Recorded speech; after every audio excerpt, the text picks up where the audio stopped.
రాష్ట్ర ప్రభుత్వం చేసినటువంటి ఈ సర్వే చాలా సైంటిఫిక్ గా సహేతుకంగా చేసి లెక్కలతో సహా అంటే డిస్ట్రిక్ట్ లెవెల్లో కలెక్టర్లని అడిషనల్ కలెక్టర్లని బాధ్యులుగా పెట్టి స్పష్టంగా ఈ దేశ చరిత్రలో ఇంతవరకు ఎక్కడా జరగనట్టుగా మొట్టమొదటిసారి తెలంగాణ రాష్ట్రంలో చేసి ఈ లెక్కల్ని శాసనసభలో ప్రవేశపెట్టడం జరిగింది. ఆ లెక్కలు చెప్పినప్పుడు కూడా అందులో చాలా స్పష్టంగా చెప్పాం.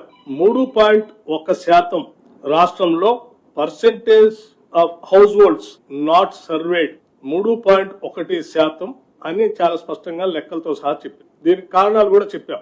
కొద్దిమంది ఉద్దేశపూర్వకంగా లెక్కలు ఇవ్వటానికి ముందుకు రాలేదు. సరే, కొద్దిమంది ఇంటికి తాళాలేసి వెళ్ళటం, ఇట్లా జరిగినటువంటి ఈ సంఘటనల వల్ల 3.1% మిగిలిపోయారు అని చెప్పినప్పుడు కొద్దిమంది ఆ మిగిలిపోయినటువంటి వాళ్ళు ఎవరు అని అడిగితే కూడా లెక్కలతో సహా చెప్పాం. కేసీఆర్ గారు లాంటి వాళ్ళు, కేటీఆర్ గారు లాంటి వాళ్ళు, పల్లా రాజేశ్వర రెడ్డి గారు లాంటి వాళ్ళు కొద్దిమంది ఉద్దేశపూర్వకంగానే ఈ సర్వేకి సహకరించకుండా దూరన్నారు. అయినప్పటికీ లెక్కలన్నింటినీ సభలో పెట్టిన తర్వాత అటువంటి వారే గట్టిగా మాట్లాడి ఇలా మిగిలిపోయినటువంటి వాళ్ళకి మరొకసారి అవకాశం ఇవ్వచ్చు కదా, ఇస్తే మేము ఇస్తాం కదా అని సభలో బయట చెప్పడం జరిగింది. దీన్ని లోతుగా ఆలోచన చేసి రాష్ట్ర ప్రభుత్వం పరిశీలన చేసి ఆ మిగిలిపోయినటువంటి 3.1% ఏ హౌస్ హోల్డ్స్ ఎన్యూమరేషన్ లోకి రాకుండా ఉన్నటువంటి వాళ్ళు ఈ రోజు మేము ఇస్తామని ముందుకు వస్తా ఉన్నారు. కాబట్టి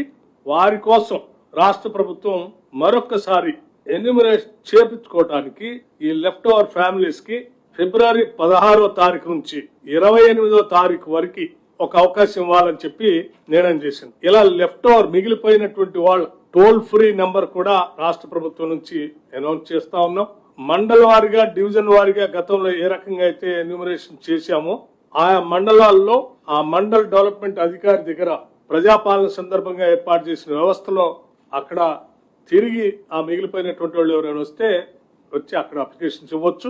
అట్లాగే ఆన్లైన్ లో కూడా దీన్ని ఉంచుతా ఉన్నాం. 3 రకాలైనటువంటి మార్గాలు వెసులుబాటు కల్పిస్తా ఉన్నాం.